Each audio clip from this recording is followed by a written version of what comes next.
Man, I knew Trump getting reelected was going to be good for my channel, but Jesus fucking Christ, there's so much going on I can hardly keep up. You might have seen recently that Trump and the world's most pathetic boy in an Easter Island head that owns him tried to dismantle USAID. Lots of people have lots of opinions about this development, but most of them are wrong. Stay tuned and I'll tell you what the correct opinion to have is. But first, a teeny bit of background.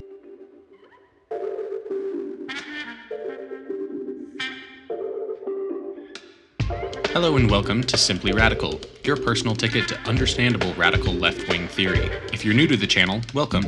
I'm glad you're here, and I hope you'll stick around for a bit. Most of my videos here are summaries of books written by authors better informed than me, from an MLM perspective. Sometimes I also make videos about specific ideas or events. If you've got a suggestion for me, please drop it in the comments. I'm always looking for y'all's feedback. If you want to keep up to date with my latest videos, go ahead and click that subscribe button below, and if you're a freak, you can even click the bell icon for notifications. Alright, without further ado, let's get this shit show on the road.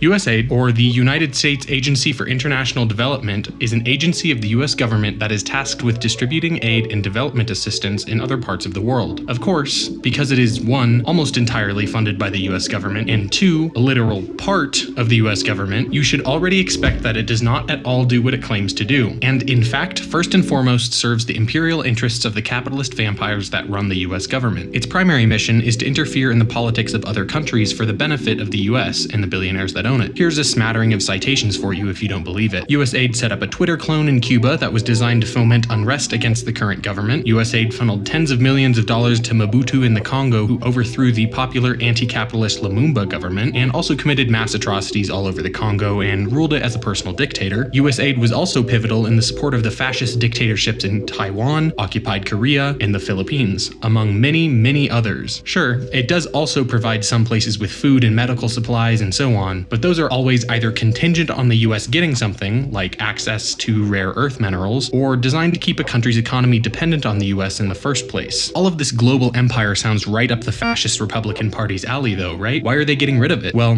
they're not abolishing the US empire, even if that would be incredibly based. They're just reining it in to make it more defensible. You see, after the destruction of the USSR in the early 90s, the US was the only country on Earth that could create and sustain an imperialist system of economic relations. And it did. See also the modern history of West Asia. The US was basically able to do literally whatever it wanted because there was nobody who could oppose them. Russia was in the middle of the worst crisis to hit them since a genocide was inflicted on them in World War II. Europe didn't have any military power and in any ways was partnered with the US in its imperialism. And China was still mostly an agricultural economy with little to no international influence. That was until China started developing their forces of production, or their economy in layman's terms. They began to invest in technological development, built an economic system that allowed them to trade with the US and Europe, and most importantly allowed some people to accumulate capital, which they then invested in China, further stimulating the Chinese economy. This is all a very interesting, nuanced, and controversial process that we will discuss in depth at some point later, but long story short, the Chinese economy just absolutely fucking exploded in terms of economic and technological development. While the US was focused on invading, bombing, and committing war crimes across the globe, China was leveling up their economy. That was more or less the status quo until the Russia-Ukraine war. You see, until this point, one of the war crimes that the US liked to use to punish states that they didn't agree with, Cuba, Iraq,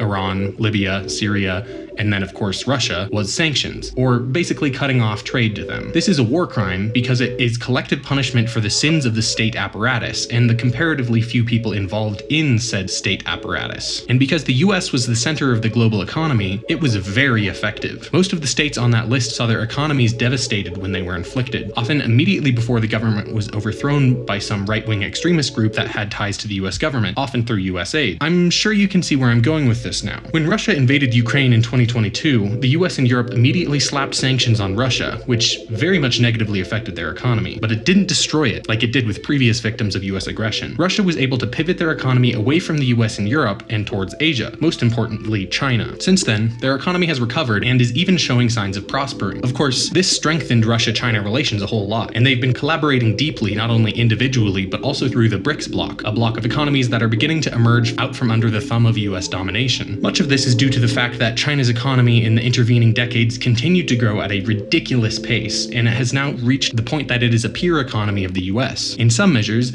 it has even surpassed the US economy and shows no signs of slowing down. Now is where we throw back to Trump, Moron, and all the other vampires that control the US. They're reacting to the cracks beginning to show in US imperial hegemony by retreating to a more defensible position. Their main goal is to combat the rise of China, and their strategy has two main parts. First, they want to isolate China from its partner economies, Russia in particular. You see, Russia is a rabidly anti-worker, anti-communist, anti-democratic, capitalist country with its own developed fascist movement, largely thanks to the help of the US and USAID. It was always intended to be a part of the US's world order. We just wanted them to be subservient to us in that order. In fact, the G7, the international body that represents the major powers of the US's unipolar world order, included Russia from 1997 through 2014 as the G8. They were expelled in 2014 because of the annexation of Crimea, which, by the way, was the democratic will of most Crimeans. Surprise, surprise, the US and the EU didn't give a shit about Crimeans. They were upset that Russia had the gall to engage in acts of imperialism outside the agenda of its overlords in Washington. Imperialism for me and not for thee. This, Trump and his owners think, was a mistake. You see, Russia, while not being anywhere near the socioeconomic level of the US or China, is a relatively large economy, and also possesses the vast majority of the old Soviet military apparatus, among the most advanced and powerful military forces in the world. Trump's owners think that military would be incredibly useful in the war they want to foment with China. Not to mention, having Russia on side would mean that they would have to suffer most of the casualties involved with such a war, while the US sits safe on the other side of the globe. In order to appease Russia, and hopefully drive a split between Moscow and Beijing, Trump and his handlers are trying to redraw the global imperial map, allowing Russia to have the empire it so clearly desires in Eastern Europe at the expense of the EU's empire that is currently there. Doing so allows the US to refocus its imperial apparatus and consolidate control over countries more firmly within our grasp, likely in the Western Hemisphere. You see, prior to World War II, there was kind of an unwritten agreement between the US and Europe that the US gets to dominate all of the Americas as its imperial territory in exchange for not getting involved in wars in the East. It was called the Monroe Doctrine, and that's what they're trying to return to. And it was much more violent than just funding fascists in other countries. You'll notice all of this is coming after Trump made direct threats against Canada, Mexico, Greenland, and Panama, all countries that the US considers to be major parts of its imperial sphere of influence. They also want to redirect that funding from more subtle forms of interference and control, like US aid, to more direct and violent methods of control, like the military and the CIA. While we are currently seeing the military budget go up, you're not likely to ever see the CIA budget go up because the CIA doesn't have to report their budget. We have no idea how much they cost. So, long story short, Trump and his boss baby are trying to withdraw from part of their imperial holdings, ceding those holdings to Russia in an attempt to appease Russia while also shoring up and consolidating the control they do have, preparing to foment a war with China, who is their greatest competitor. Will this strategy work? Well,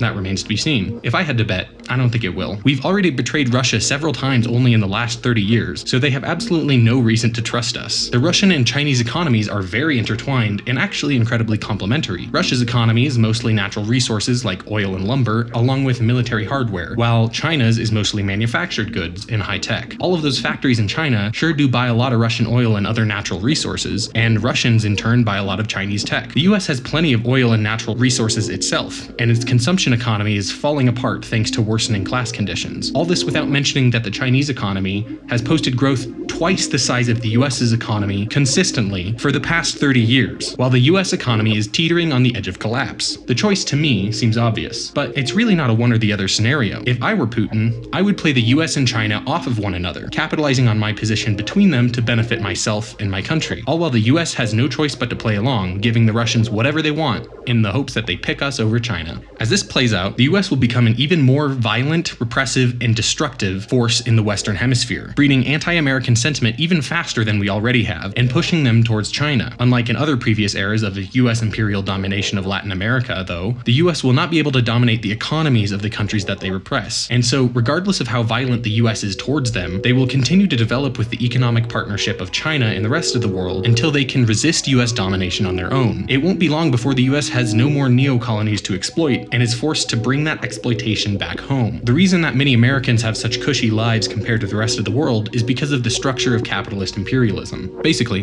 the way that it works is that American capitalists promise to ship the evil parts of capitalism to another country, usually a brown one, where the products are made. We'll say Bangladesh for the purpose of this example. Then they bring the products back to the US and sell them to American workers, who now only see the nice parts of capitalism. But soon, when American capitalists can no longer force Bangladeshi workers to make shitty products at the barrel of a gun, they're gonna bring that gun back home, forcing American workers to make shitty products at the barrel of a gun. This is by definition going to accentuate class divides in the US, forcing more and more workers out of the cushy quote-unquote middle class lifestyle into the crushing poverty of the working class. And as with all forms of capitalism, all of this will just continue to get worse and worse until something stops it. That could be a revolution, inshallah, or it could be by Baron Trump leading the invasion of Mexico and setting up death camps in Tijuana, now renamed Donald Town. If it's the latter, I only hope to God that the Chinese and the Russians are able to get boots on the ground in time to stop it. But ultimately, there's only one way to find out.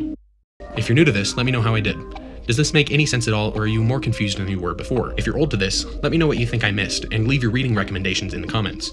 If you've somehow made it to the end of this monster video, and would like to see more communist content, please negate the algorithm's distaste for progressive revolutionary content by liking and subscribing, and maybe tossing a link or two to a bud, preach. Lastly, but most importantly, the views expressed in this video do not necessarily reflect the views of the video creator.